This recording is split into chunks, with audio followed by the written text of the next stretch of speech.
না না, আমি আমি আমি কি কারে চড়তে পাই না? তারপরে ওখানে যাওয়ার পর খাওয়ার পরে সবার সামনে সবাই আছে, আমাকে কি জিজ্ঞেস করছে জানো? দাদা সিগারেট খাবে?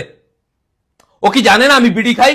মানে এমন এমন জিনিস আমার সঙ্গে হয়েছে না, মানে বিয়ে হচ্ছে আমি দেখতে পাচ্ছি না, আমি সামনে গিয়ে একজনকে বললাম আপনি সরুন, সরলো তো না, আমার দিকে তাকিয়ে কি বলছে জানো? যে আমি পুরোহিত কেন সরবো, এরকম। শুনুন, আমি ছোট কথায় রাগি না, যারা ছোট কথা নিয়ে সব আলোচনা করে তারা ছোট লোক হয়, আমি এটা জানি। তো শুনুন কি হয়েছে। তারপরে আমাদেরকে ডাকলো যে আপনারা আসুন, খেতে যাচ্ছি। তারপরে আমাকে ঘুরে বলছে রাজুদা আপনিও আসুন। প্রথমে বললো আপনারা আসুন, তারপরে আমাকে বলছে আপনিও আসুন, মানে কি আমি সবার মধ্যে নয়? আমাকে আলাদা করে দেখা হচ্ছে। তারপরে ও আমাকে খেতে নিয়ে যাচ্ছে, একটা কমন সেন্স কি বলে, ওর আগে থেকে তো দেখে রাখা উচিত সিট আছে কিনা।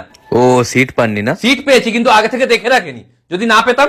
তারপর আমি ওখানে খেতে বসেছি, বরের বাবা ওখানে আছে, তার সামনে আমি ক্যাটারারের একটা ছেলেকে জিজ্ঞেস করলাম ভাই একটু মাংস দিত, দেওয়া যায় না? দেয়নি? এক গাদা দিয়ে দিয়েছে, আমি তো একটু চেয়েছি নাকি।